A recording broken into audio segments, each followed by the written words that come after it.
Olá, Sara, tudo bem? Olá, tudo bom? Olá a todos, boa noite.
Oiê, boa noite.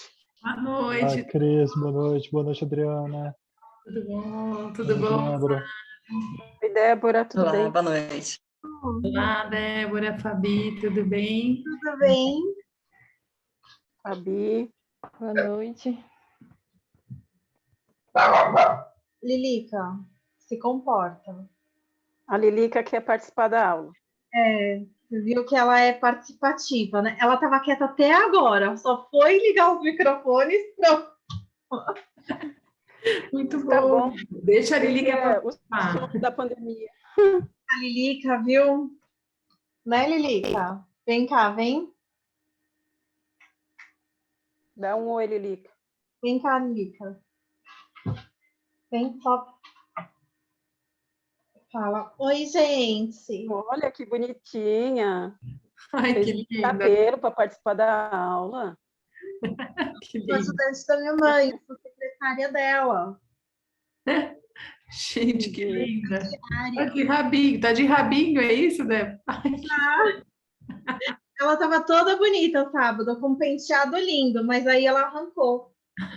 Né? Falei, eu arranquei, gente, eu não gosto. Eu tava de O meu é o macho, é o babão das crianças, na verdade. Ele volta também, toma banho, voltou de gravata. Durou uma hora, gente. Ele já... ela tira cabelinho por cabelinho. Ela vai pondo a unha assim e vai puxando delicadamente. Aí, se eu não tiro, ela pega o laço, estraçalha e traz no meu pé. Né? Fala, tchau, pessoal. Agora eu vou descer aqui e vou tentar ficar quieta. Porque ninguém pode passar na rua, que qualquer barulho eu vou latir. Meu pai não tá aqui para me dar bronca, né? Mas, gente, é um prazer conhecer vocês, viu? Se tivesse pessoalmente, eu ia encher de beijos, né? Que bonitinho. Ela fica séria, mas ela não é assim, viu, gente? Ela é espoleta que só.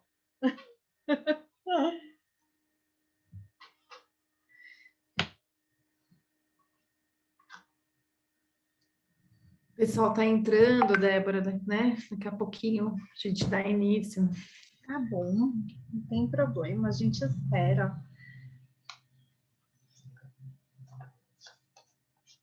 Vocês todos são cuidadores de idosos?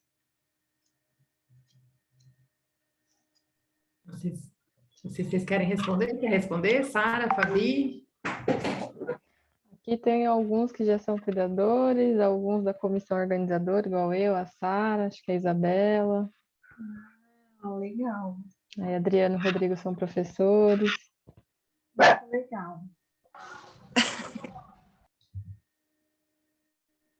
Débora, a gente, por exemplo, a gente tem alguns que estudam os cuidadores, né? Então, no meu caso, eu e o professor, nós temos uma linha que a gente estuda a questão da saúde, né? Todo o contexto, tanto saúde emocional, saúde física, alimentar, e como esse é um projeto que a gente chama de extensão dentro lá da Universidade de São Judas Tadeu, então nós temos alunos que, mesmo que não estudam cuidadores, também se interessaram por estar aqui, né? Que é o caso da Sara, da Fabi, acho que a Isa também está aqui, a Isabela. De alguma forma, essa rede de suporte, Isa, para estar junto também com os cuidadores. Legal. Cada E vez aprendendo junto também, né? Que cada vez que a gente vem aqui, a gente aprende cada vez mais. É muito bom essas palestras que vocês vêm dar, que ela também enriquece para a gente, que o fato de a gente estar estudando uma área não significa que a gente tenha um conhecimento tão amplo que vocês vêm trazer, esse olhar um pouco mais técnico. Obrigada. A gente tenta, eu acho que todos os profissionais, né, os convidados, tentam falar um pouquinho da sua área e ensinar um pouquinho, cada um, o que vocês podem aplicar no dia a dia, os direitos que vocês têm, no caso aqui, os direitos trabalhistas. Então, é sempre bom. E a gente também aprende com vocês, viu? Não é só vocês que aprendem, a gente também aprende. Obrigada pelo convite.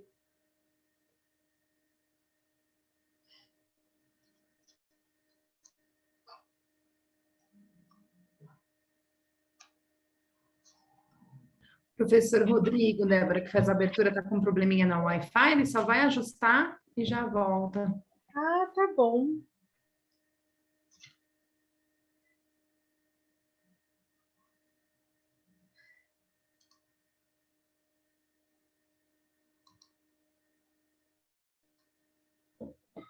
O Cris, mas hoje a Tamara qualificou, que é um processo no meio do mestrado, meio para o fim, né? Depende de cada orientador. Foi muito legal a banca. Ela fez o quê? Ela qualificou, é uma etapa do mestrado, que eu falo que eu acho que é a etapa mais tensa, né, os alunos aqui, porque é onde você pode mexer no teu projeto, é um momento assim, você vem à banca, você tem que argumentar sobre o seu projeto, né? Que legal. E pode ser reprovado também, existe, né? Então, existe uma tensão. Normalmente, né, os alunos vão super bem, são super elogiados. E a gente estava com uma banca de uma professora, não sei se você ouviu falar, a Naira Dutra Lemos, da Unifesp. Sim. Ela tem até um ambulatório para cuidadores, eu não conhecia. Não sei se eu estou confundindo com uma. Ela o assessor entrou em contato, até a gente deu uma entrevista, não sei se... Enfim.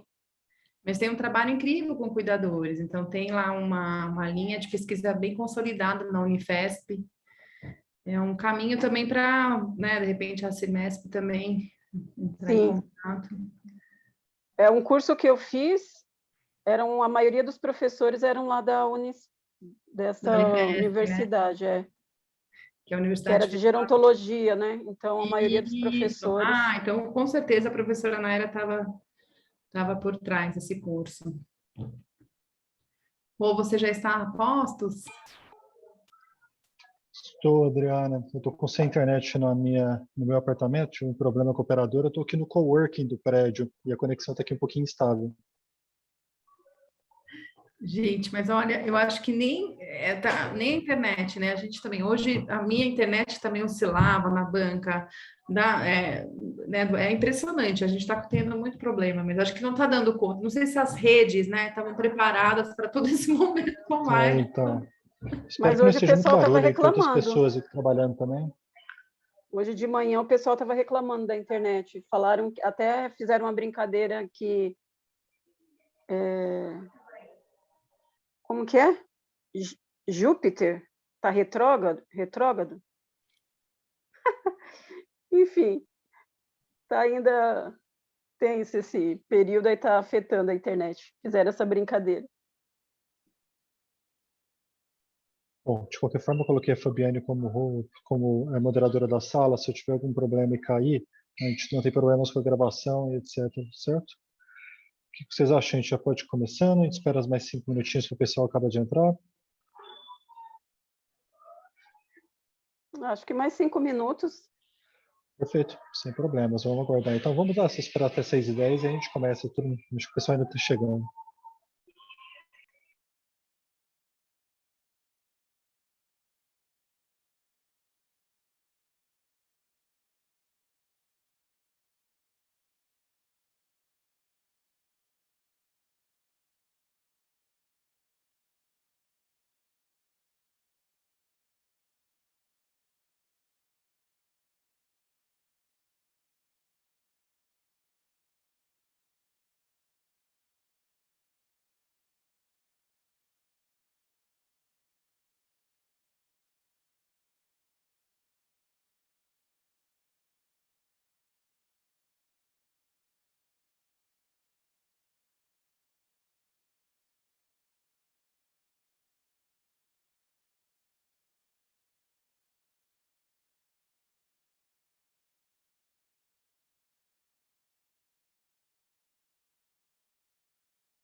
Pessoal, talvez a gente já pode ir só fazendo uma introdução, né? Começando a nossa conversa de hoje.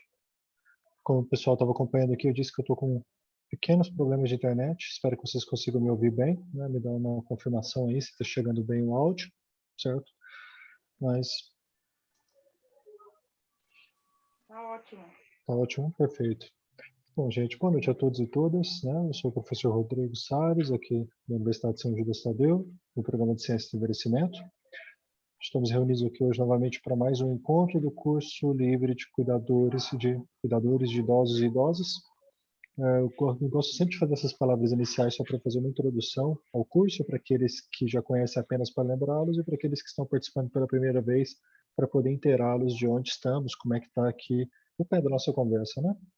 E esse curso ele é aberto, né, como o próprio nome coloca, então a gente se encontra aqui quinzenalmente para discutir temas relacionados ao cuidado do idoso, né? Todos os nossos encontros, eles envolvem certificação, então quem participar do encontro vai poder receber um certificado assinando a lista ao final do encontro. A gente vai mandar ela via Google Forms, então basta você colocar seu nome, basta colocar seus dados. A gente pede apenas para que, se você tiver alguma dificuldade na hora de assinar a lista, sinalizar a gente aqui pelo chat, porque a gente consegue tomar providência. E lembrando que a gente não emite certificado para aqueles que não assinaram a lista, a gente não tem como fazer uma conferência e saber se a pessoa estava ali realmente. Também quero destacar aqui que a gente está sempre fazendo um convite para palestrantes, para pessoas que têm aí toda uma expertise nos temas relacionados às ciências do envelhecimento, alguns deles alunos do nosso curso de pós-graduação em ciências do envelhecimento ou convidados externos, certo? A palestra ela tem a duração aí de aproximadamente 50 minutos a 1 hora, e depois nós temos também um tempinho para poder conversar e tirar dúvidas. Se ao longo do encontro houverem dúvidas, a gente pede para que vocês coloquem no chat. Vou pedir para deixar os microfones desligados durante toda a palestra para não atrapalhar o palestrante. E se tiver alguma dúvida, comunique a gente pelo chat. Ao final, quando terminar a palestra, a gente pode abrir para comentários, mas aí vocês vão ter que fazer, basta ligar o microfone, certo? E fazer as perguntas para o nosso palestrante, certo? Do dia. A gente vai colocar algumas informações no chat também com relação ao nosso e-mail e o nosso grupo de WhatsApp, que está aberto aí para quem ainda não está participando. A gente difunde ali algumas informações a respeito do curso, a gente passa informações a respeito do trabalho com idosos, certo? Algumas dicas de filmes, reportagens. Lembrando que o grupo ele fica sempre fechado para poder melhorar a nossa interação, para a gente não ter nenhum tipo de problema de comunicação ao longo da semana, certo? No dia do evento, a gente costuma abri-lo para tirar dúvidas e para que vocês também possam fazer os comentários de vocês. Lembrando, a gente gosta de reforçar isso e tem reforçado desde o último encontro. Qualquer dúvida, o canal oficial de comunicação com a gente é pelo e-mail. Teve um determinado momento que a gente começou a receber muitas mensagens via WhatsApp para poder tirar algumas dúvidas. E fica muito mais difícil a gente poder fazer isso pelo WhatsApp, certo? Então a gente pede para que vocês mandem as dúvidas de vocês, sejam elas sobre certificado, sejam elas sobre o curso, para o nosso e-mail oficial que está aí no chat, tá bom? As aulas estão sendo colocadas todas no YouTube, né? Estamos colocando ela aos poucos. Já tem algumas aulas lá, né? Quem já não pôde acompanhar os encontros anteriores pode acessá-las, certo? Qualquer coisa a gente está à disposição. Eu desejo a todos e todas um bom curso e vou passar agora a palavra para a Fabiane. Bom, boa noite a todos. Eu sou a Fabiane, eu sou mestranda no Ciências do Envelhecimento da Universidade de São Judas. Vou apresentar aqui as nossas convidadas de hoje. Teremos a presença aqui da Cristina Alves, que ela é administradora de empresa, formada pela Unip e pós-graduada em gestão estratégica de pessoas pela Mackenzie. Atualmente ela é diretora superintendente da Associação dos Cuidadores de Idosos da Região Metropolitana de São Paulo, a Acermesp. E temos também hoje a nossa outra convidada, a Débora Santana Novaes, que ela é advogada, formada pela São Judas, é pós-graduada em Direito Civil e Processo Civil pela Universidade de São Judas também, e é especialista em Direito Trabalhista e atuante nas áreas de Direito Civil, Família, Imobiliário, Trabalhista e Previdenciário. Queria agradecer a presença de vocês hoje aqui, Cris, mais uma vez em estar aqui conosco em mais uma noite. Elas vão ministrar aí a aula sobre direitos dos cuidadores. E só reforço então o pedido para que todos mantenham aí os microfones desligados durante a fala das nossas convidadas. Agradeço a todos os presentes e passo a palavra para vocês. Cris e Débora. Boa noite. Obrigada mais uma vez a todos vocês da Universidade de São Judas. Hoje eu vou ficar como suporte para tirar dúvidas relacionadas ao projeto de lei ou qualquer questão relacionada aos direitos dos cuidadores, mas quem vai seguir, né, com a palestra é a Débora, que é uma parceira da CIRMESP. Desde já agradeço a Débora mais uma vez conosco. A Débora foi aluna da professora Débora Gozo, é aluna, né, da Universidade de São Judas, tem um carinho também muito grande pela universidade. Então, eu passo a palavra para ela, e boa noite a todos, e uma ótima aula, uma ótima palestra. Oi, boa noite, pessoal, tudo bem? Hoje a gente vai falar um pouquinho sobre os direitos trabalhistas para os profissionais cuidadores de idosos, tá? Eu enviei até um materialzinho para a Fabiane, PowerPoint, acho que vai ajudar a visualizar, né, acompanhar a palestra. Então, a gente vai falar, começando com os deveres dos cuidadores, dos profissionais cuidadores de idosos, tá? Os deveres, Fabiane, tá no slide 5 a 7, tá? Por favor. Tem meu e-mail e contato nesse material, acho que a Fabiane já disponibilizou para vocês, né? Em PDF. E qualquer dúvida também, se surgir depois uma dúvida, pode mandar por e-mail ou WhatsApp, que eu tiro as dúvidas de vocês. Então, vamos lá. Ao falar dos cuidadores de idosos, a gente primeiro tem que falar quais são os deveres, quais são as atividades que o cuidador de idosos precisa desenvolver, né? Para isso tem o Ministério do Trabalho e Emprego, ele tem uma tabela que chama CBO, Classificação Brasileira de Ocupações, e lá tem a profissão do cuidador de idosos. Então, seria CBO 56210, que tem todas as obrigações detalhadamente, quais atividades que o cuidador deve exercer, tá? Então, resumidamente, o que o cuidador tem? Que cuidar da saúde do idoso, manutenção da higiene, auxílio à alimentação, vigilância e companhia do idoso, incentivo à socialização, tais como cursos, entreter esse idoso para que ele possa, né, se manter ativo dentro das limitações dele, administração e organização de tudo que se refere ao idoso. Então, se o idoso mora sozinho, organizar ali os horários, alimentação, pagar as contas, basicamente isso, tá? Esse é o básico que eu estou falando, mas nessa apresentação a gente tem descrito certinho o que compete ao cuidador de idosos fazer, tá? No slide 8, a gente vai falar sobre a regulamentação da profissão do idoso. Infelizmente, os cuidadores de idosos não possuem nenhuma regulamentação trabalhista. Então, a gente aplica subsidiariamente a PEC das domésticas. Então, quando o cuidador de idosos optar, né, por trabalhar na modalidade seletista, o empregador vai aplicar subsidiariamente a PEC das domésticas, onde terá que registrar, fazer o registro na carteira de trabalho do cuidador. O salário não pode ser inferior ao mínimo, e aí a gente também tem que observar que algumas regiões, alguns estados têm o salário mínimo estadual.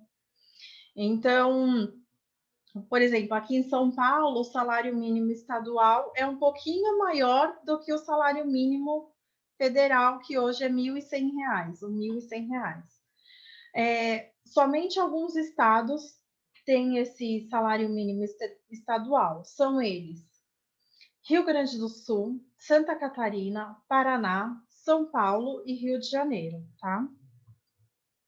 Além disso, tem direito a descanso remunerado em feriados, aviso prévio, férias com 1/3 constitucional, 13º salário, FGTS e o recolhimento previdenciário. Então, sempre que o cuidador de idosos for registrado, optar pelo regime seletista, ele vai ter direito a todos esses benefícios, tá? Uma coisa importante até de observar é a questão que hoje tem a facilidade que o governo dispõe de uma ferramenta chamada e-social para o empregador. Lá ele consegue fazer todo o registro do que acontece na vida do empregado doméstico, seja ele cuidador, uma empregada, uma faxineira, uma governanta. Então, lá ele consegue fazer todo o cadastro de todos os empregados domésticos que ele tem, tá? Aí ele já gera até a folha de pagamento e facilita, inclusive, para fazer os recolhimentos previdenciários e fundiários. Ele gera numa única guia. A única coisa que a gente tem que observar, por exemplo, no caso de cuidador de idosos, né? Muitas vezes não é o filho, vamos supor, o filho que registra o cuidador. Às vezes faz esse registro em nome do idoso que está sendo cuidado, né? Ele se torna responsável pelo registro. Então, é bom a gente sempre prestar atenção quem está assinando a carteira de trabalho. Por quê? No caso de rescisão do contrato em razão de falecimento do empregador, se for em nome do idoso e esse idoso vier a falecer, não haverá incidência da multa fundiária. Aqueles 40% não vai ter direito. Por quê? Porque se deu em razão de uma força maior. Então, não vai ter direito à multa fundiária, tá? Então, é sempre importante observar quem que vai assinar a carteira de trabalho. Se é alguém da família ou se é o próprio idoso, tá bom? Bom, agora vamos falar da PEC das domésticas, no slide 9. A gente aplica a PEC das domésticas aos cuidadores de idosos, vez que não há, uma vez que qualquer profissional que trabalhe dentro de uma residência por mais de 2 dias da semana deve ser enquadrado como profissional doméstico, tá? Independentemente da sua formação, seja ele auxiliar de enfermagem, cuidador de idosos, administrador, independe da formação. Se ele trabalha dentro de uma residência, ele aplica-se a PEC das domésticas. Então, todos os benefícios lá resguardados serão aplicados para os profissionais que trabalham naquela residência, tá?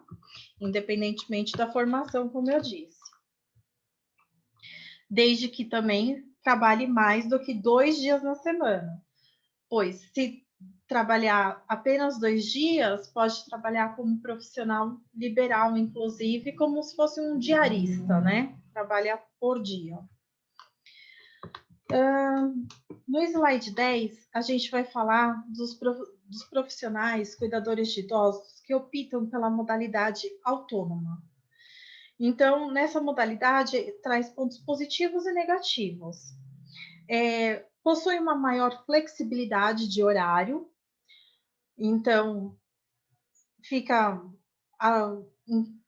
vamos dizer assim, ele combina com a pessoa, olha, eu trabalho de tal a tal horário, porém, ele não tem que prestar obediência a um superior, lógico, vai ter o combinado, ele vai ter que obedecer aquele combinado, mas não é subordinado a uma pessoa da casa, tá? Porque ele é um profissional autônomo. Tem uma carga tributária menor, porém, qual é o principal ponto negativo? Não tem os benefícios de profissionais seletistas, que são 13º, férias, FGTS, descanso semanal remunerado, horas extras, ele não vai ter direito a estes benefícios, tá? E se ele quiser garantir o benefício previdenciário, ele terá que fazer o recolhimento. Então, ele vai recolher de forma autônoma para o INSS. Aí ele vai recolher através da guia chamada GPS, né? Então, vai ter que fazer esse recolhimento. E o recolhimento pode ser de 11% do salário mínimo. Então, essa é a parte positiva para poder garantir o benefício previdenciário.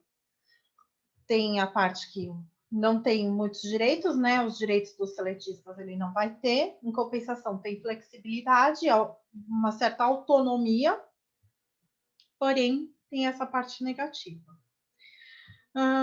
No slide 11, a gente vai falar da modalidade autônoma, só que como pessoa jurídica. Então, o prestador de serviços, ele pode prestar o serviço na modalidade autônoma, como pessoa jurídica, mas é necessário avaliar se o rendimento mensal é vantajoso. Por quê?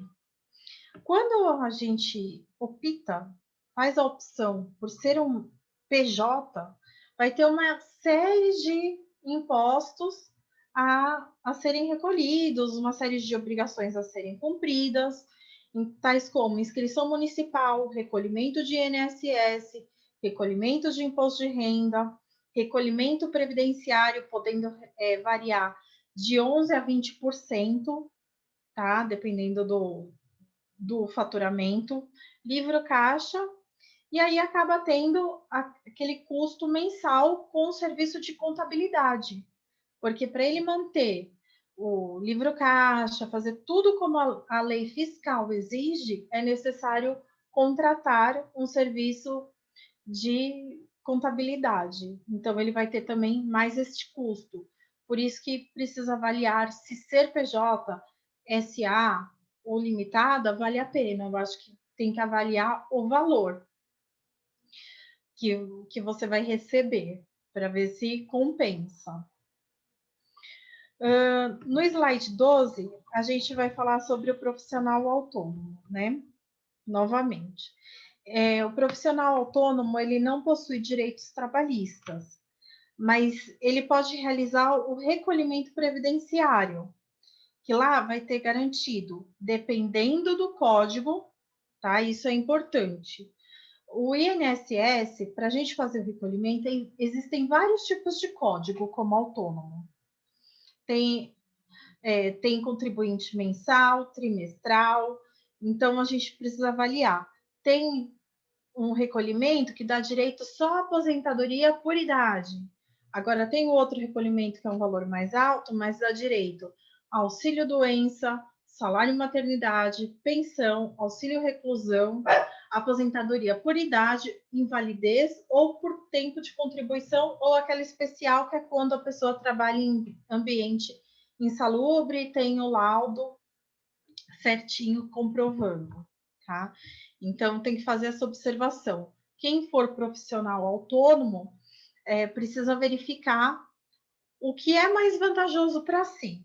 Se recolher sobre 11% do salário mínimo, contudo, não vai ter direito ao auxílio-doença, salário maternidade, só vai ter direito à aposentadoria por idade, ou se recolher 20% do valor recebido, e aí tem garantido todos os benefícios previdenciários, tá?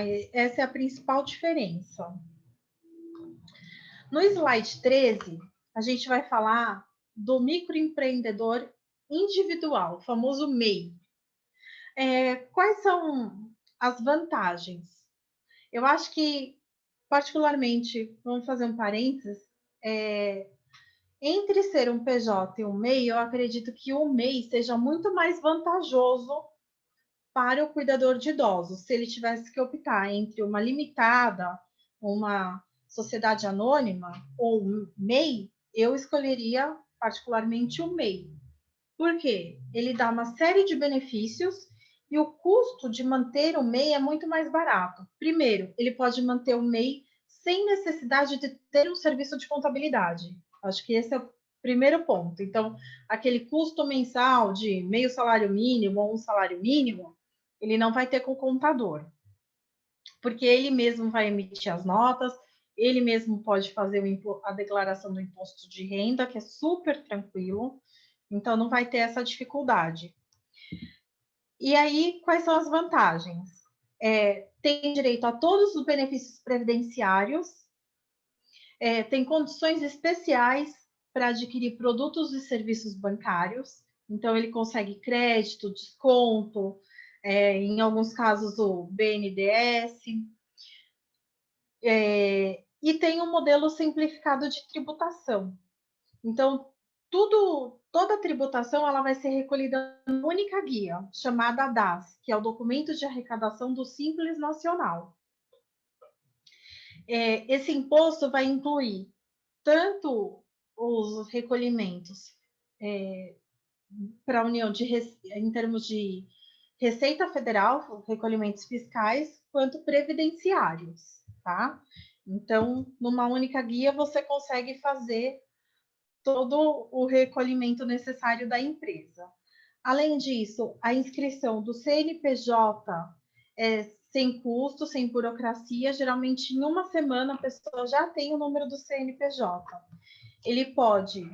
O MEI também pode emitir nota fiscal, pode vender para o poder público e tem o apoio do SEBRAE, que é muito importante. Então, sempre que tiver alguma dúvida, dificuldade de declarar a renda da MEI, de fazer o imposto de renda da pessoa física titular da MEI, né? Então, isso ele pode ter o apoio do SEBRAE e ir lá tirar todas as suas dúvidas. Única observação que eu faço: para ser MEI, ele não pode ter um faturamento superior a R$81 mil mensais, tá? Essa é a limitação. E outra limitação é que todas as profissões podem ser MEIs, mas o cuidador de idosos é autorizado a ser MEI. Profissões que não podem ser MEI é advogado, médico, contador, geralmente tem um órgão que regulamenta. Então, essas profissões geralmente não estão elencadas na permissão para ser um microempreendedor individual, tá? No slide 14, a gente vai falar sobre o trabalhador informal. É muito comum, infelizmente, os cuidadores de idosos trabalhar de maneira informal e mais do que 2 dias da semana. Nesse caso, a gente tem aí a possibilidade de o profissional requerer o vínculo empregatício até 2 anos depois da rescisão do contrato de trabalho. Então, é um risco até para o empregador. Se ele trabalhar mais de 2 dias da semana, receber salário, né? Quais são os requisitos? Ser pessoa física, ser subordinado, onerosidade, que é o salário, pessoalidade, não há troca de profissional. Então, por exemplo, hoje eu não fui, eu mandei outra pessoa no meu lugar. Isso não pode, tá? Não eventualidade, subordinação e onerosidade, que eu já havia falado. Está no artigo 3º, então, da CLT. Então, o trabalhador, ele pode requerer o vínculo, aquele que é informal, se trabalhado mais que 2 dias na semana, ele pode entrar com a ação trabalhista e vínculo empregatício. E aí vem uma série de coisas a recolher, né? Se o empregador não efetuou o pagamento. Então, 13º, férias mais 1/3 constitucional, fundo de garantia, recolhimento previdenciário. Então, vai ter aí que desembolsar um valorzinho, porque geralmente é reconhecido o vínculo empregatício desses profissionais. Vamos lá. No slide 15, a gente vai falar sobre o adicional de insalubridade, tá? Então, o TST, Gente, só um minutinho, por favor.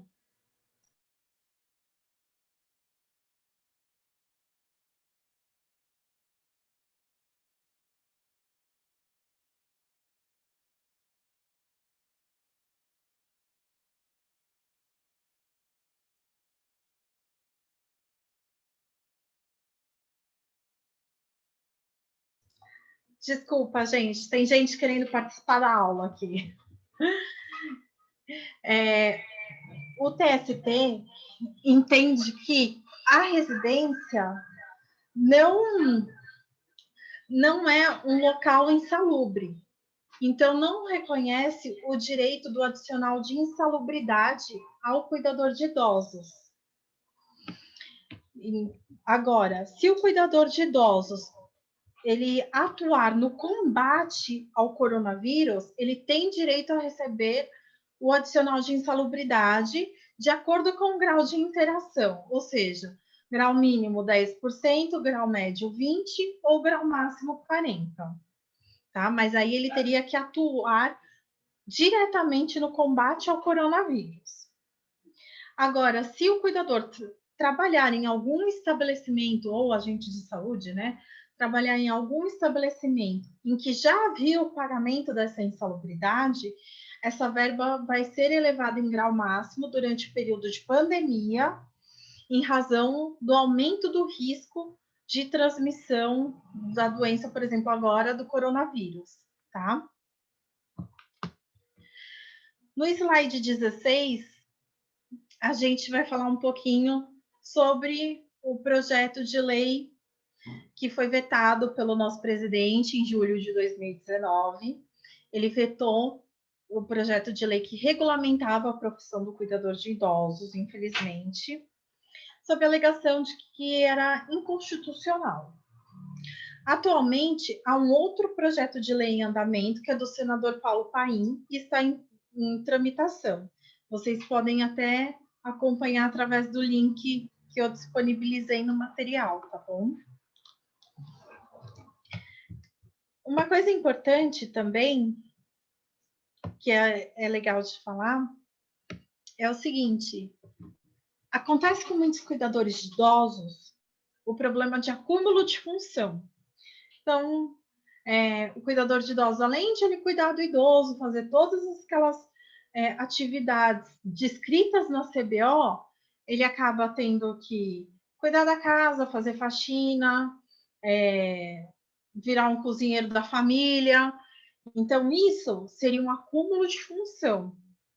E o acúmulo de função, ele dá direito a um adicional de 20%, de acordo com o parágrafo único do artigo 456 da CLT, tá?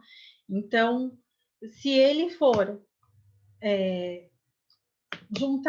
acumular duas funções, ele terá o direito de receber esse adicional, 20% do valor do salário dele.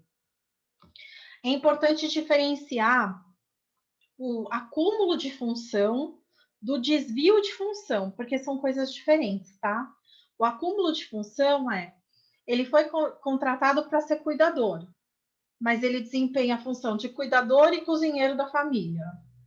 Isso é acúmulo de função. Agora, desvio de função é diferente, porque no desvio de função, a gente não pede adicional de 20%, a gente pede diferença salarial. São coisas completamente distintas. Por quê?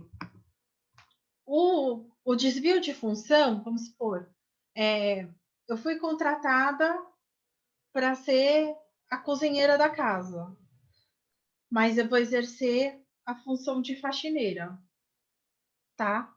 Eu não vou fazer comida, eu vou limpar a casa. Então, aí tem um desvio de função. Essa é a diferença. Desvio de função não exerce a função que foi contratada, exerce uma outra função. E o acúmulo não. Ele exerce a função contratada mais alguma outra função, tá bom?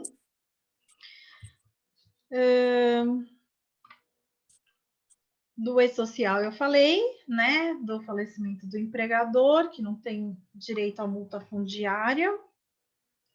Eu acredito que seja basicamente isso. Então, agora, se vocês tiverem alguma dúvida, quiserem perguntar, fica à vontade.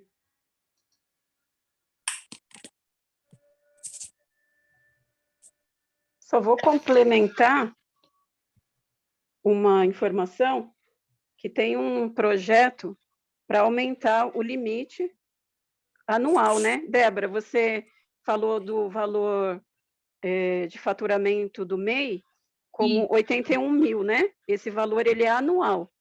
E aí tem um projeto que foi aprovado já no Senado, o 108/2021, que neste projeto consta o valor de 130 mil, podendo ter até 2 pessoas como funcionários.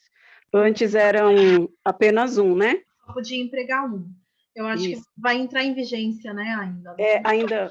Foi aprovado, mas para se tornar lei, acho que ainda... Em vigência, Isso. E outra coisa que você falou, que quando a pessoa ela trabalha na residência, ela é um empregado doméstico. Isso. Mas uma das muitas reclamações que nós recebemos aqui é essa confusão de que o cuidador está na residência para cuidar de uma pessoa idosa e é solicitado a fazer todo o trabalho da família, da casa, como um empregado doméstico. Então, essa confusão, ele é doméstico porque trabalha em domicílio, mas a função, né? Inclusive, na hora que for fazer o registro em carteira, deve ser registrado como cuidador, cuidadora de idosos, com a CBO, 516210, certo? O empregado doméstico não é só aquele que limpa a casa, acaba cozinhando, não. Empregado doméstico é qualquer um que trabalha na residência. Um motorista, uma copeira, uma governanta, fisioterapeuta, todos os profissionais, sim. Isso. Independentemente da sua formação, ele é um profissional, um empregado doméstico, porque trabalha em uma residência. Mas sim, não que ele é empregado doméstico na carteira. É importante diferenciar isso. Essa confusão acontece bastante e é uma das dores dos cuidadores, das cuidadoras, que nos trazem aqui na CIRMESP, né? Esse acúmulo de funções, e inclusive gera até estresse, porque se você está cuidando de toda a casa, você está desviando o olhar para a pessoa que precisa de cuidados, e pode acontecer quedas, a pessoa pode engasgar. Então, é muito importante, a gente sempre fala isso, né? Nós até fizemos uma live com a Débora em uma outra ocasião, e a gente reforça isso, que no primeiro dia tem que ser conversado, né, sobre as atribuições. E as atribuições atualizadas, de acordo com a Secretaria da Economia, ela está no site da CIRMESP, a gente pode colocar também o link, ou mandar depois para vocês, ou no próprio material que a Débora disponibilizou, tem lá todas as atividades atualizadas conforme o quadro brasileiro de qualificações. Porque antes o Ministério do Trabalho tinha outras atribuições. Esse material que a Débora disponibilizou para vocês, ele já está atualizado com as novas atribuições, detalhadas em 12 itens, né? Ela não leu todas, porque são muitas as informações para ficar lendo, mas nesse material vocês vão poder se aprofundar ou no site da CIRMESP. Sobre o projeto de lei, que é o 5178/2020, do senador Paulo Paim, esse é um projeto que inclusive, teve a participação da CIRMESP e de outras associações de cuidadores do Brasil. E, no mês de agosto, nós enviamos um ofício, né, à CIRMESP e outras associações, a Associação do Rio de Janeiro, de Minas Gerais, de Goiânia, de Pernambuco, de Campinas, nós enviamos esse ofício. Esse ofício ele foi anexado aos documentos do projeto de lei e nós pedimos que o projeto seja distribuído para as comissões, porque nós queremos urgência que esse projeto chegue até as comissões, seja nomeado um relator e que a gente consiga avançar na aprovação desse projeto de lei. porque mesmo a profissão ela não ainda sendo criada e regulamentada, todos esses direitos são garantidos, né, conforme a Débora passou para vocês. Mas muitas famílias, muitas empresas confundem, né, que por não ser uma profissão regulamentada, cuidador não tem direito. Então, às vezes, a gente até recebe aqui algumas perguntas que dói no coração, né, da gente. Cuidador tem direito à folga, né? Se a gente sorri aqui comentando com vocês, mas é triste perguntar se um cuidador, se uma cuidadora tem direito à folga. Sim, não é um robô, né? Cuidador precisa ter folga, precisa de um lugar adequado para se alimentar, não é em qualquer lugar, precisa ter horário de descanso, precisa ser respeitado, precisa ser valorizado, para que ele cuide, né? Assim, ele já cuida com todo cuidado, com toda atenção, ele se qualifica para exercer essa atividade e merece, né, ser respeitado, seus direitos, e que seja valorizado. Então, se vocês quiserem mais informação, no material da Débora também tem como vocês acessarem o projeto de lei, e as associações também, no mês passado, nós criamos um movimento, que é o movimento Cuidadores Juntos pela Regulamentação.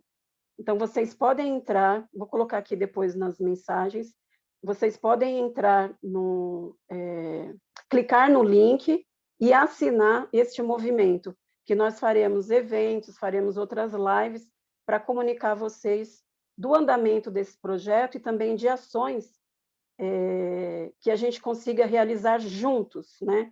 Não é separado uma associação no Rio, outra em Minas, é só associação aqui em São Paulo, não, nós queremos todas as associações juntas e, inclusive, todos os cuidadores. Vocês precisam, né, se unirem, né, com as associações para que a gente ganhe força com esse movimento, para que, quando for nomeado o relator, a gente consiga, de fato, avançar com esse projeto que está parado lá no Senado.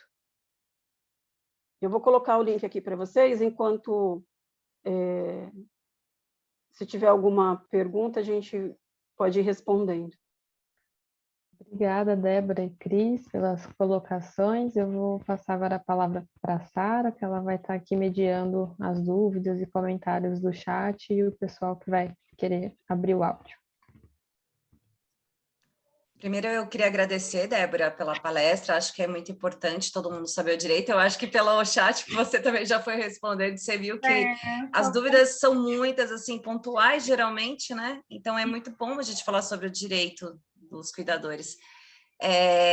Eu vi que, assim, as perguntas que você já respondeu, mas eu gostaria que você só explanasse um pouco, porque às vezes tem alguém que tem mais dúvida, principalmente nessa modalidade MEI, né, que foi perguntado, que o pessoal se assustou quando você falou com o valor, mas você já explicou, mas às vezes o pessoal não vê, então você poderia só dar só uma pincelada de novo nessa parte do MEI, para só deixar, se caso alguém depois tiver mais dúvida referente ao MEI, como que funciona, para estar esclarecendo.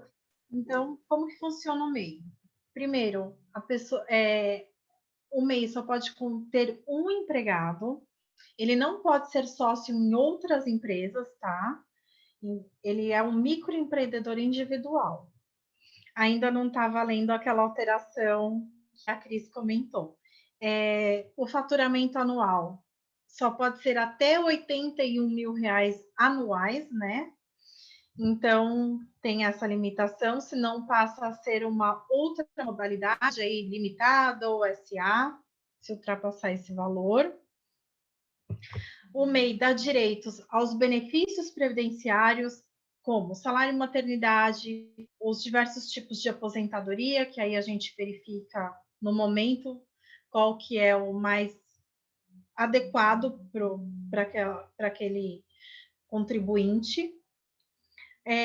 Tem condições especiais para adquirir produtos e serviços bancários, então ele vai ter facilidade para adquirir crédito.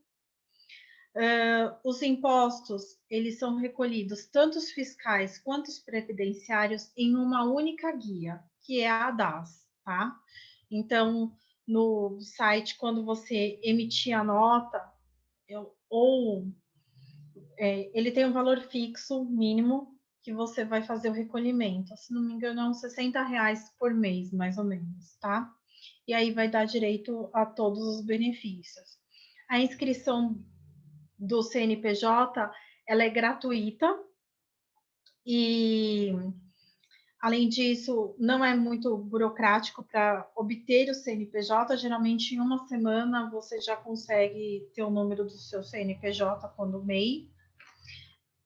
Tem a possibilidade de emitir nota fiscal. Tem alguns contratantes que exigem, né, até para poder lançar depois em eventual imposto de renda. Pode vender para o poder público, ou seja, pode vender para o governo o serviço. E tem o apoio gratuito do Sebrae. Então, todas as dúvidas que o microempreendedor tiver, ele vai poder tirar junto ao Sebrae. A primeira declaração de imposto de renda, geralmente a pessoa tem dúvida, então o Sebrae vai dar todo esse suporte a um microempreendedor, tá? Ele já tem até aquelas perguntas básicas que eles já vão explicando no próprio site do Sebrae sobre o MEI. É basicamente isso. E é bom lembrar que o Sebrae, para quem quiser, é gratuito, eles explicam, é só ir lá, ir no site, ligar, eles sempre estão aí para estar ajudando, que às vezes o pessoal fala, nossa, mas como que eu faço? Eles vão estar. Agora, deixa eu te fazer outra pergunta, Débora, eu vou até puxar um pouquinho do que a Selma perguntou, referente aos direitos, que tem essa confusão, por mais que a Cris falou, que é por isso até bom acompanhar o site, e tá aí o formulário que a Cris colocou para todo mundo, o fato de não ser a categoria estabelecida como profissão, não significa de forma alguma que as pessoas não tenham direito, né? Que isso aí é bom relembrar, porque eu estou vendo aqui que a Selma colocou, que nem no caso dela, 2 anos, trabalhando 12 horas, assim, eu só gostaria que você só explicasse isso para o pessoal, que o fato de não ser uma categoria não significa que as pessoas não tenham direito, que eu acho que às vezes ainda tem muito essa confusão. Porque o que a CLT determina? Todo empregado, ele pode trabalhar no máximo 44 horas semanais, tá? E não pode exceder mais do que 2 horas extras por dia, senão fica prejudicado o intervalo interjornada, né? Que é aquele horário de descanso que tem que ter entre uma jornada e outra. Eu perguntei qual modalidade, porque às vezes é 12 por 36, aí escalonamento é diferente. Mas quando é diariamente, o certo é 8 horas por dia, né? Ou tem aquela compensação de 48 minutos diários, que tem alguns empregadores que exigem, né, para não trabalhar aos sábados, por exemplo. Mas o permitido pela legislação é 44 horas semanais. Não pode ultrapassar esse montante. Se ultrapassar, tem direito ao adicional por horas extras. Aí a gente avalia. Se de segunda a sábado, adicional de 50%. Domingos e feriados, adicional de 100% a hora. Certo, eu agradeço a Débora e Cris por esses apontamentos que eu acho importante. E agora eu vou deixar a palavra aí para o pessoal, se tiver mais dúvida, que nem o João está aí com a mão levantada, para o pessoal estar fazendo diretamente para vocês. Obrigada. Imagina, obrigada a vocês. Queria fazer uma pergunta. Pode fazer. Meu nome é João Silveira Monteiro, tudo bem com você? Tudo, eu sei. É o seguinte, eu trabalho como carteira assinada, entendeu? Desculpa, tá ruim o áudio. Eu trabalho com carteira assinada. O senhor trabalha como? Está escutando? Eu não entendi. O senhor trabalha como? Carteira assinada. Com carteira assinada. Isso. Tá, Letícia. Mas o pessoal está querendo passar para PJ. Isso é válido? Eu não entendi. Está falhando o áudio. Está querendo passar para PJ. Eles querem que o senhor vire PJ. Isso. Não é correto, tá? O certo é manter o senhor como... Se for manter as mesmas condições do contrato, subordinação, pessoalidade, onerosidade, pessoa física, e o mesmo tempo de carga horária. Só um minutinho, mas o problema é que eu trabalhava 8 horas. E eu estou querendo pagar PJ, eu trabalhar 12. Então, não pode fazer essa alteração sem o consentimento do senhor. Aí ele falou comigo que não vai descontar nada do meu salário, só vai pagar integral, mas eu trabalhar mais 4 horas por dia. Então, aí não, eu entendo que não é uma boa opção para o senhor. Por quê? O senhor vai ter uma série de obrigações sendo PJ, aí teria que avaliar se o senhor vai optar pelo MEI, né? E vai trabalhar 4 horas a mais por dia. Então, o senhor, como seletista, seria beneficiado, porque o senhor teria direito às horas extras. Eu estou combinando com ele o seguinte, ele me paga PJ e me paga as 4 horas por fora. Poderia fazer assim? Sem comprovante? Não é o correto, tá? Não é correto, mas é o correto. eu O correto é constar no cartão de ponto e ter o recolhimento fiscal e previdenciário. Até porque as horas extras, elas vão incidir futuramente. Teria que ser observado isso. Mas, se não restar alternativa, né, porque a gente também tem que avaliar a questão do desemprego, né, da necessidade da pessoa se manter, às vezes o empregado ele acaba aceitando essa imposição do empregador. Mas o correto é o senhor permanecer seletista e receber o adicional por cada hora extra trabalhada. Entendi. Tá? Ele não pode fazer isso. Vai mudar o seu contrato, o senhor vai continuar sendo o empregado dele, só que ele vai mascarar, digamos assim, que o senhor é uma pessoa jurídica agora. Então, isso não é correto. Até se depois o senhor sair do emprego, o senhor pode reclamar os últimos 5 anos, requerendo o reconhecimento de vínculo novamente, porque isso é até uma fraude contra o governo, porque vai deixar de recolher imposto. Entendi. Tá bom? Mas se ele pagar o PJ para mim, que falou que vai pagar um salário, né, mais 40% acima do meu salário, vai pagar como se fosse PJ, como eu tivesse recebido fundo de garantia, tempo de serviço, esse negócio todo. Então, eu vou cobrar dele também as 4 horas que eu vou ficar fora. O que eu aconselho para o senhor como o senhor vai ser um PJ, fazer um contrato de prestação de serviços com ele, para que o senhor tenha a garantia de que ele vai cumprir com tudo isso que ele está garantindo ao senhor, prometendo ao senhor. Então, o ideal é ser feito um contrato, o senhor como pessoa jurídica, para que ele para que o senhor se resguarde de que ele cumpra todas essas promessas. Tá joia. Muito obrigado a você, Débora. Imagina, você pode mandar pelo WhatsApp. Manda para as meninas o que aconteceu. Muito obrigado a vocês, viu? Obrigado a Fabiana, obrigado a Sara, obrigado a Cris. Vamos vivendo assim numa base empurrando, mas vamos chegar lá. Muito agradecido por tudo. Um abraço. Mas é importante fazer o contrato, não esquece.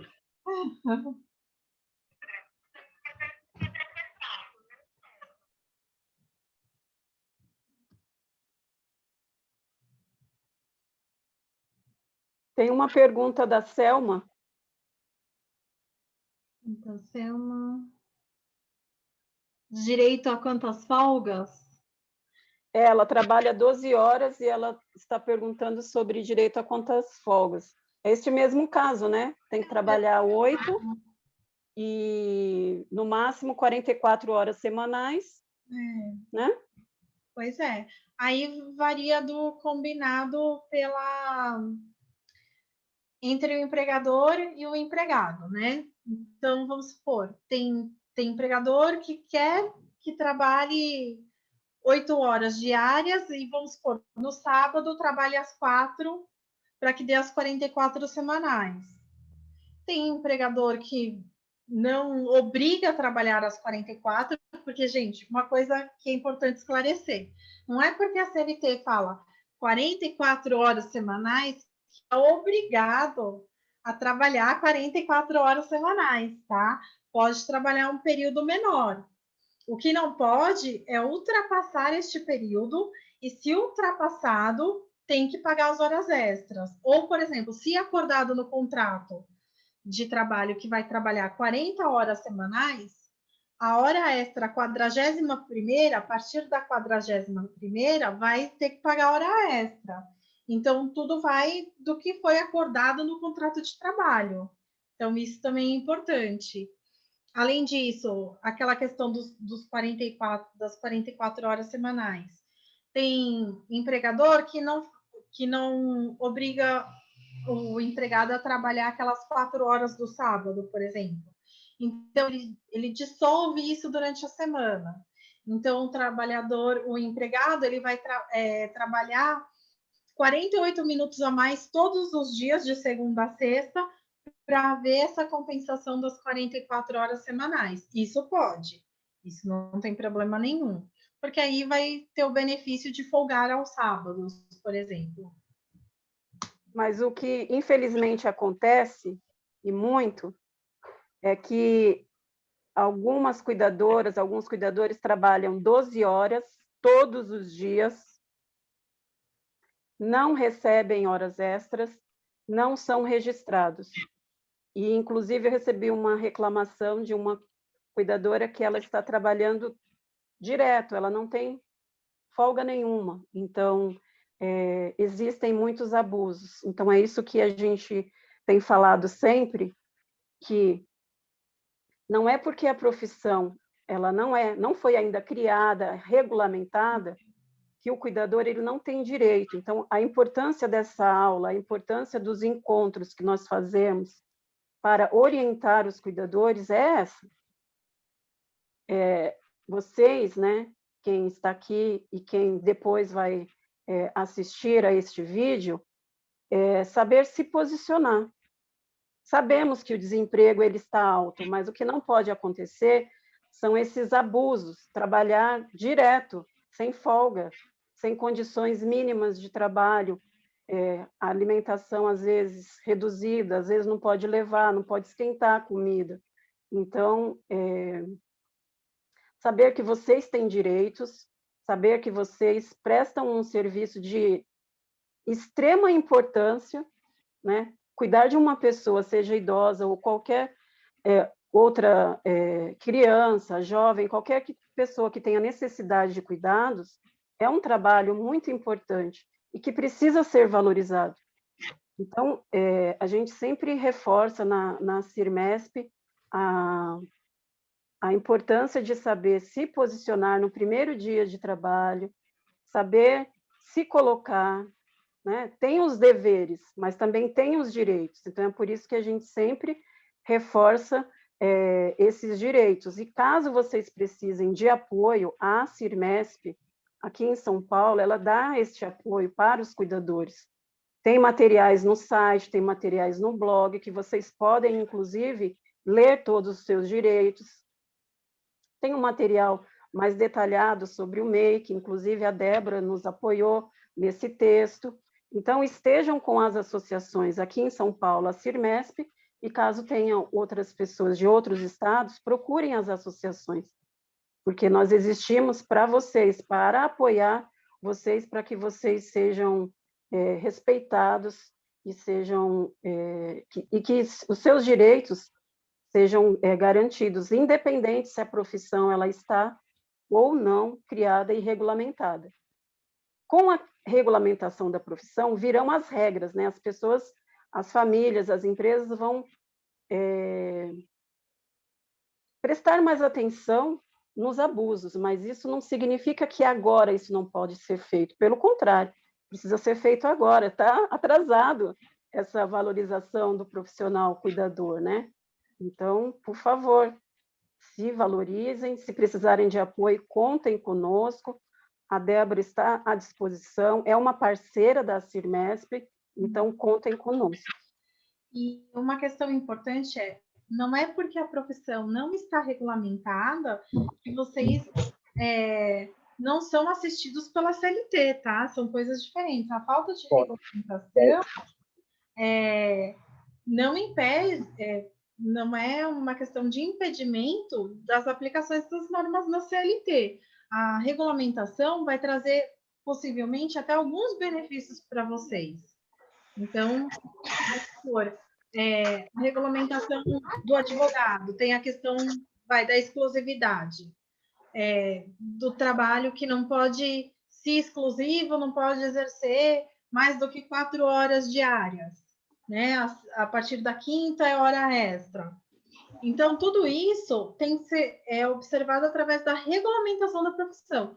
Mas o fato de não existir a regulamentação não significa que vocês estão desamparados e que não existe nenhuma lei para defender vocês, tá? Que vocês não têm... Não é isso. Aplica-se a CLT e a PEC das domésticas subsidiariamente quando o profissional trabalha em residência. Posso perguntar uma coisinha? Pode. Bom, meu nome é Célio, eu queria perguntar uma coisa. Se eu sei, né, que a gente tem todas essas dificuldades nesse momento ainda por não estar regulamentado, mas e tem os abusos que a gente já sabe que eles existem mesmo.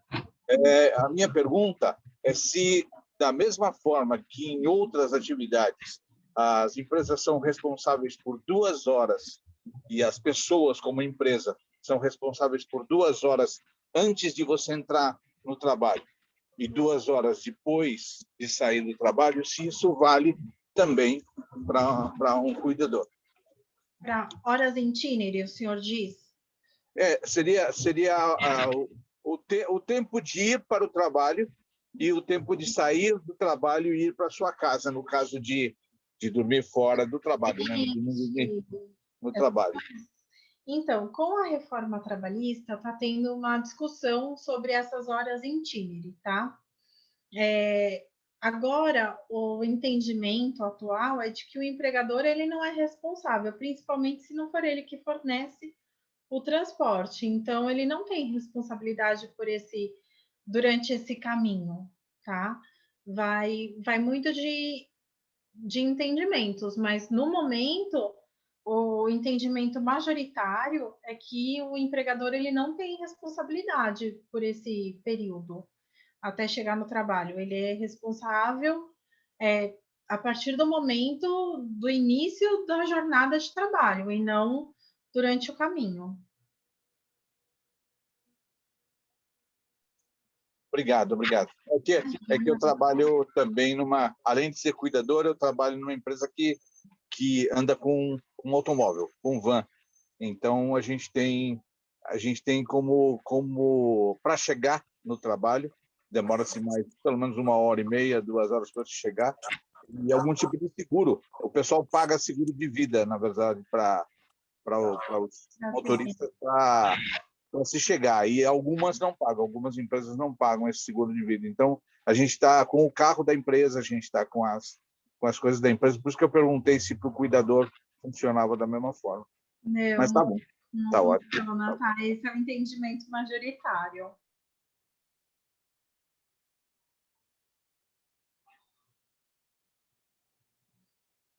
Mais alguma dúvida?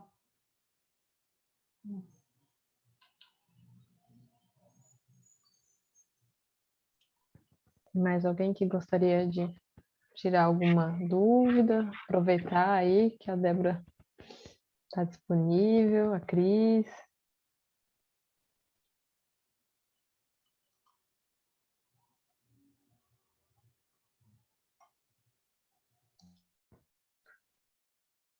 Bom, acho que se ninguém tiver mais nenhuma colocação a fazer, nenhum comentário, a gente já pode ir encerrando, né? Então, queria agradecer mais uma vez pela presença de vocês aqui, né? Tema super relevante. A gente esquece de falar sobre direitos, né? E acho que ter essa oportunidade aqui é muito rico. Priscila, quer falar alguma coisa?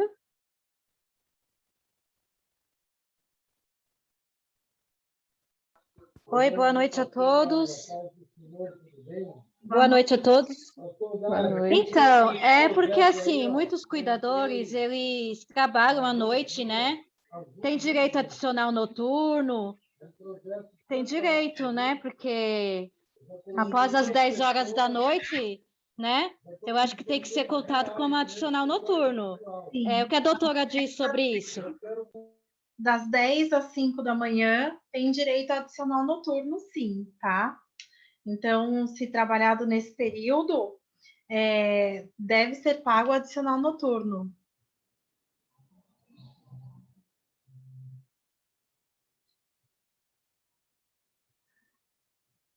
Ah, legal. Tá? Das 10 às 5 da manhã. Aí vamos supor, minha jornada é das 10 às 6. Há alguns entendimentos de que o adicional noturno se estende até o final da jornada, mas aí é uma discussão processual. Então, por isso que é importante, independentemente da modalidade contratada, colocar tudo no contrato, horário de trabalho, dias de folga, o que foi acordado, os benefícios. Então, por isso que é importante acordar tudo isso e escrever no contrato de trabalho, para que não reste nenhuma dúvida ao empregado e nem ao empregador. E também para garantir que não ocorra nenhum abuso de ambas as partes, né? Então, porque muitos não trabalham com registro, né? Então, como é que fica? Então, quando não tem um trabalho por registro, que não é seletista, o que pode fazer? Você pode fazer um contrato como um profissional autônomo, ou como PJ, ou como MEI. O contrato não é só exigido quando seletista. Ele pode ser formalizado também quando profissional autônomo, tá? É possível fazer um contrato, sim, em que vocês determinam as cláusulas do que foi combinado. Sim, só mais uma dúvida. Pode. Um exemplo, a pessoa fica cuidando de uma pessoa e de repente, essa pessoa falece, morre. Qual o direito que o cuidador tem? Então, se seletista, ele vai ter direito à rescisão do contrato de trabalho, né? Então, vai ter saldo do salário dos dias trabalhados, 13º proporcional, férias proporcionais mais 1/3 constitucional, o fundo de garantia que ele vai poder levantar. Aí tem a questão que se for feito, observar quem foi o empregador, se foi o idoso que faleceu. Se foi o idoso que faleceu e essa rescisão se deu em razão do falecimento do idoso, aí não terá direito à multa fundiária, tá? A multa dos 40% não vai ter direito. Agora, se for MEI, aí é um contrato como pessoa jurídica, né? É microempreendedor. Aí o que pode fazer é um contrato garantindo alguma multa em caso de falecimento.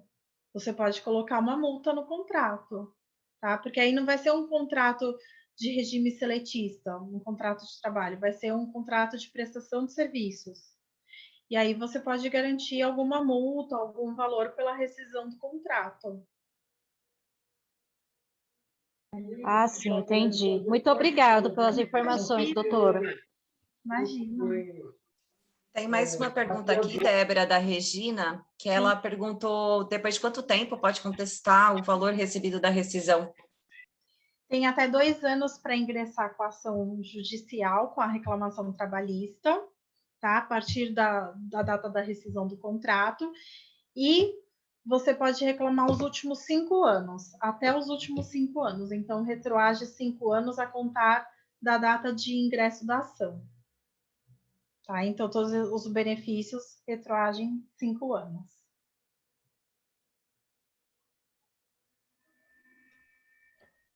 Mais alguém gostaria de fazer mais alguma colocação? Eu tenho só mais uma dúvida. Pode perguntar. Só mais uma. Fica à vontade. caso a pessoa que contrata não quer registrar, não quer fazer nada, nem por MEI, nem por contrato, nem nada, a gente também tem outros direitos. Depois de 2 dias tem que ser registrado, né? Então, se não foi feito nenhum contrato, você pode requerer o reconhecimento de vínculo empregatício na Justiça do Trabalho. Aí você teria que mover uma ação trabalhista contra o empregador. Então, porque acontece muito isso, muito, doutora, muito. Eu imagino. Fica aquele contrato de boca, né? Ah, você trabalha, eu pago X. Sim. Né? Você vende tal horário, sem não combinar com autônomo, nada, né? Aí pode ingressar com uma ação trabalhista, face o empregador. Ou falecido contra o espólio dele, intimando os herdeiros. Então, porque não pode, né? Tem que ter algum registro, alguma coisa, porque é um trabalho, né? Sim, tem que, assim, foi combinada a modalidade de contrato, então vamos supor, vai ser seletício, então tem que fazer o registro certinho, o contrato de trabalho no regime seletista. Você é autônomo. O fato de ser autônomo não impede que você faça um contrato também. Eu recomendo fazer, porque lá vai ter seus direitos. Ultrapassou a hora, eu cobro tantos reais a hora adicional. Então, tem que ser feito um contrato independentemente da modalidade contratada. Mesmo que o contrato tem direitos, né? Sim.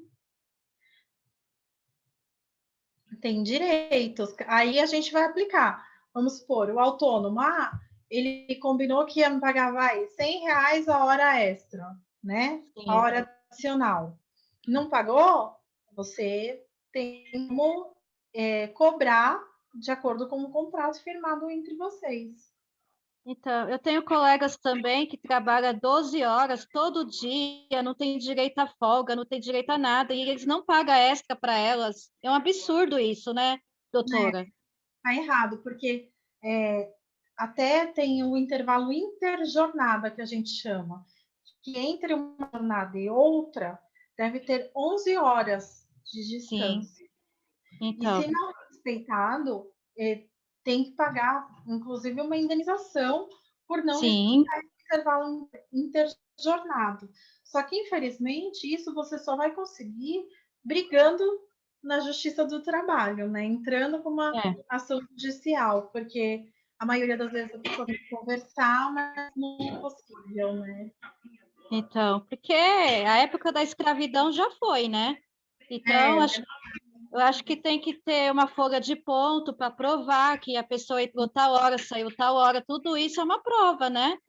Com certeza. É igual vocês irem anotando, tal dia cheguei tal hora, saí tal hora. Se por acaso o empregador não tiver isso, se ele não disponibilizar um cartão de ponto, por exemplo, então vocês mesmos podem fazer esse controle para se garantir num futuro, caso não sejam respeitados os direitos de vocês. E aí vocês podem fazer essa cobrança. Sim, porque o cartão de pontos, pelo que me falaram, é só se tiver não sei quantos números de funcionários. 10 funcionários. 10, né, doutora? A senhora que entende. 10, a partir de 10 funcionários tem que ter o cartão de ponto. Mas no caso dessa profissão, não tem. Tem que ser folha de ponto. Sim.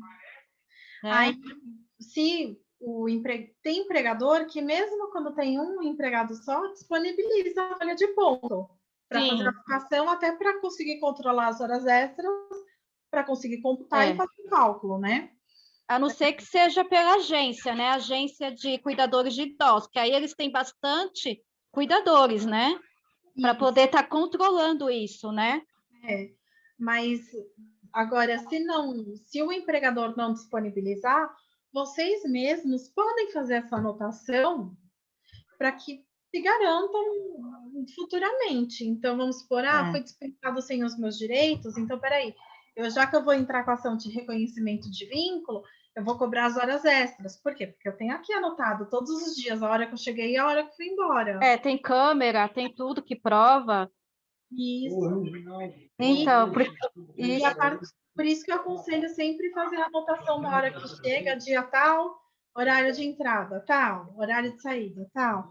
Faz uma planilhinha, uma mão mesmo. sim, porque tem cooperativas e agências de empregos que eles trabalham com inúmeros cuidadores, então eles deviam disponibilizar isso, né, também. Sim, mas a folha de ponto, se vocês precisarem, tem disponível em papelarias também.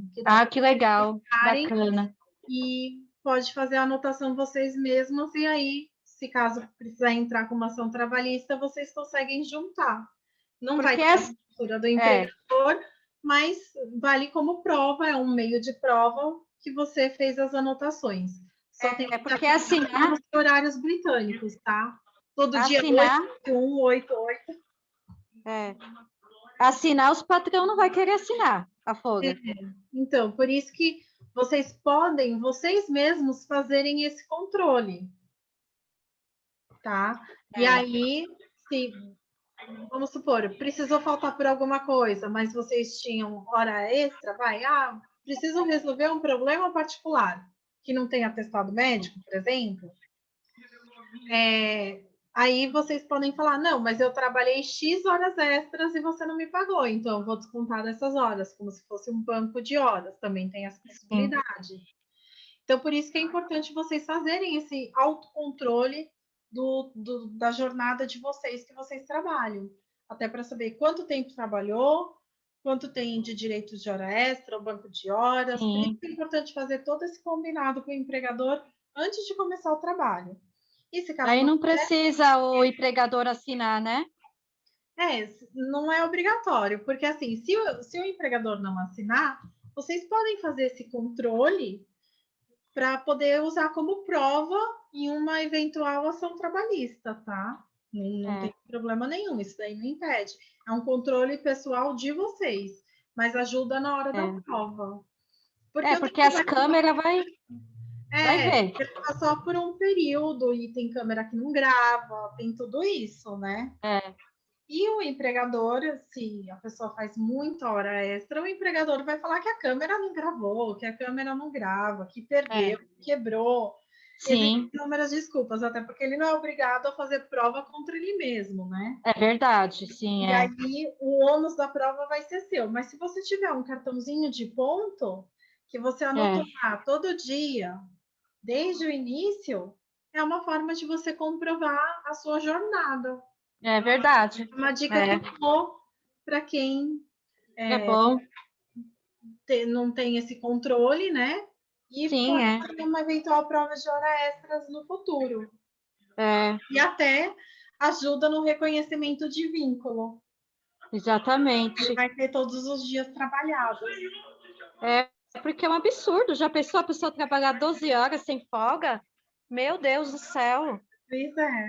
Isso é um abuso. Extremamente cansativo, né? Eu digo por elas, pelas minhas colegas, porque eu não aceito. É que aí vai da necessidade de cada um também. Sim, sim. Às vezes os empregadores verdade. aproveitam da situação porque a pessoa precisa trabalhar. Sim, claro. É verdade. Mas isso é em todas as profissões, viu? É isso que eu ia falar. Desculpa eu entrar. Com a pandemia, eu tenho a impressão que a gente mostra os bons administradores e os péssimos. Ficou bem separadinho. Dá para separar bem quem não gosta das coisas certas e quem gosta das coisas certas. Verdade. A gente precisa escolher agora para quem trabalhar. Nesse sentido, trabalhar com gente que gosta da coisa de maneira honesta, né?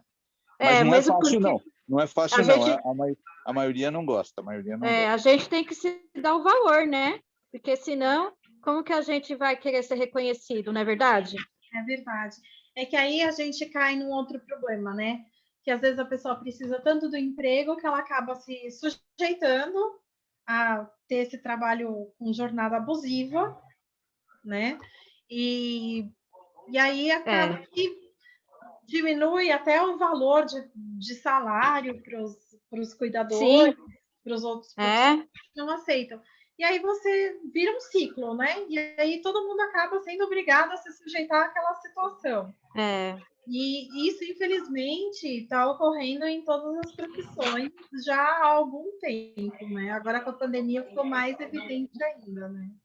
Ô, doutora, tem um valor certo para cada plantão ou não?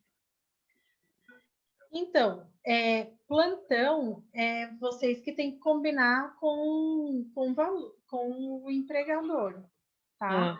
Mas vocês têm que se basear na tabela da PEC das domésticas, que tem o cuidador de idosos, e aí vocês podem, por exemplo, dividir para saber a hora que deve, o valor da hora de vocês, como que vocês podem fazer? Dividir o valor fechado mensal por 220. Aí vocês vão ter o valor da hora normal. Sim. E aí, vamos supor, se for criado num domingo, vocês podem crescer 100%. Certo. Para esse valor. E aí a hora vai equivaler àquele valor, e aí vocês fazem, por exemplo, 12 horas, 12 vezes, era R$2 a hora, normal? Então, a hora extra condicional de 100% vai ser R$4. Vou trabalhar 12? 4 vezes 12. Um exemplo. É verdade. Mas referente a valores, seria interessante, em uma outra oportunidade, a gente fazer um encontro e aí ensinar vocês, porque tem algumas observações, né? Em relação a valor mínimo por baixa, média e alta complexidade, quando vocês vão fazer plantões, né? E também tem observações em relação, eu quero ser, como a Débora falou, seletista, ou eu quero ser MEI. Quais são as vantagens na hora que eu coloco o valor? Então, a gente pode agendar uma aula ou um encontro para que a gente consiga dar exemplos para vocês e que vocês fiquem mais confiantes na hora de dar o valor para o contratante, né? Sabendo de todos os seus direitos, como vocês têm que se posicionar, né? A gente sabe da questão do desemprego, mas a gente sabe também que existe um abuso, mas a gente tem que orientar, a Sirmesp sempre orienta vocês a se posicionarem, a se valorizarem como profissional. A gente tem que se dar o valor, né? Porque como que vai ser reconhecido se a gente não começar a se dar o valor, né? Exatamente, por isso a importância, né, Priscila? Você está em ascensão, né? Agora é o momento de regulamentar, de criar as regras, porque agora tende a cada vez mais as pessoas necessitarem dos cuidadores de idosos. Sim, sim. Então, agora é o exatamente de fazer a regulamentação, de se valorizar, para que haja um piso salarial para vocês, justo. Então, é o que nós esperamos, né? Por isso a importância também da qualificação, né? A importância da qualificação, fazer o curso, claro, de 160 horas, participar dessas aulas que vocês estão sempre aqui participando e de outros encontros. Então, quanto melhor qualificado, melhor as chances de conseguir uma oportunidade de trabalho que ganhe melhor, que seja valorizado, né? Porque tem muitas famílias que pagam um bom salário, registram, né? A gente recebe também, não só... Isso é importante, é importante. Não só reclamações ou pessoas perguntando se o cuidador tem direito à folga, mas a gente também recebe ligações de muitos familiares perguntando quais são os direitos, aí a gente explica, né? Então, é importante. Tem gente boas ainda, né, Cris? Tem gente boas ainda. Tem também a questão da condição financeira, né? Para quem está recebendo, às vezes o valor é baixo, mas para quem está pagando. Por isso também a importância de uma política nacional de cuidados, para pessoas que não podem pagar, ter um apoio, né? E quem pode pagar, que siga a regra, que a regra vai ser conforme a gente conseguir criar e regulamentar a profissão, ter um piso, enfim. Cada vez mais fortalecer a profissão e a valorização. Verdade. E a valorização, né? A Regina fez uma pergunta. Eu não entendi a questão do Uber, se ela puder explicar, eu agradeço. Boa noite, Débora. Boa noite a todos. Obrigada, doutora. Imagina, Priscila. Oi, É Regina. assim, tudo bem? Tudo. É assim, eu não. Quando eu entrei no trabalho, no outro dia ele pegou minha carteira profissional. Aí depois, quando foi na época de tomar a vacina, eu tinha que levar o registro, né, para comprovar para tomar a vacina no início. Aí quando eu falei para ele que eu queria minha carteira, que eu já havia pedido, ele pediu desculpa que ele não tinha me registrado. Aí já tinham passado 6 meses que eu estava trabalhando. E aí, naquela correria, ele foi me registrar às pressas. E quando eu cheguei na contabilidade, ela falou assim para mim: ah, mas você tem que dar graças a Deus que ele está te pagando, porque tem muita gente que não paga. Enfim, aí ela falou assim: por que você não tem como comprovar? Eu falei assim: eu tenho que comprovar sim, porque todo dia eu venho trabalhar, eu não acredito que ele vá fazer isso, e eu venho de Uber. Falei para ela: todos os dias eu venho de Uber trabalhar. Como não, né? Nem estou pensando na câmera do prédio, entendeu? Porque, como você falou, pode ser registrado a me fornecer essa prova. E assim, então eu trabalhei de 3 de agosto até dia 15 de fevereiro sem registro, não porque eu não quis ser registrada, ele não me registrou, entendeu? Entendi. Eu queria saber se com esses comprovantes do Uber eu consigo comprovar. Consegue, é um meio de prova, tá? Para requerer o vínculo. Pode ser utilizado como meio de prova, sim. Então, por isso que eu fiz a pergunta, quanto tempo eu tenho para contestar, né? Porque ela fez uma conta, mais ou menos assim, e aí eu queria ver se estava certa nessa Você conta. tem até 2 anos a contar da data da rescisão para ingressar com a ação trabalhista. Certo. Tá? Tá bom. Aí, se você tiver dúvidas quanto ao passo, aí você pode me chamar no meu WhatsApp e aí eu tiro sua dúvida de forma específica, só para você com relação aos valores. Ah, tá bom, então. Mas o WhatsApp está no grupo? Eu vou passar aqui. Ou depois eu te passo. Ah, Regina. tá. Tá bom, Cris. Obrigada. Às vezes eu perturbo a Cris um pouquinho, né? Não, pode perturbar. E a Débora é uma parceira da Cirmesp, você tem toda... Para os associados da Cirmesp, eu não cobro a consulta, tá? Ah, tá bom. Tá bom, gente. Muito obrigada. Foi muito boa essa aula. Eu mandei o meu e-mail. Pode ter informação. Eu mandei o e-mail e o WhatsApp. Aí, quando quiserem, é só chamar. Tá bom? Tá bom. Obrigada. Obrigada, Imagina. Débora. Obrigada, Cris. Tá, muito obrigada. Bom, hoje... Vou colocar aqui no chat o site da Cirmesp, né? Para, como que a Cris estava falando, né? Às vezes o pessoal quer saber da regulamentação da profissão, essas notícias, é sempre bom, né? A união acho que ajuda muito, né? É verdade. Obrigada, Sati. Aí eu deixei aí no site para o pessoal que quiser, e essa orientação jurídica para os associados, que nem ressaltando que a Débora já falou, no caso dos associados, vocês também têm esses serviços, né? Então, já está aqui para quem precisar. Aí pode me chamar pelo WhatsApp, eu mandar um e-mail, e tem as redes sociais, que está tudo disponibilizado, inclusive no material. Aí eu não sei como que vocês fazem para disponibilizar para todo mundo, tá? Mas está disponibilizado e eu coloquei no chat também, para facilitar. Os slides a gente colocou agora de pouco no grupo, então lá eles conseguem ter acesso então ao WhatsApp, ao e-mail, né? Obrigada. Qualquer dúvida, para entrar em contato então, com você. No grupo para ir tirando dúvidas também, pode adicionar, não tem problema. Então a gente hoje encerra por aqui, agradecemos a todos, né? As explanações, as participações, e a gente então se vê daqui a 15 dias para a próxima aula. Obrigada, Débora e Cris, e a todos. Obrigada pelo convite, foi um prazer. E com dúvida, eu estou à disposição de vocês. Obrigada, Fabi, Sara, Maurício, professor Rodrigo, professora Adriana, a todos que participaram. E muito obrigada, Débora, mais uma vez, pelo seu apoio, simpatia. Um beijo, viu? Um beijo a todos. Boa noite. Obrigado, Cris.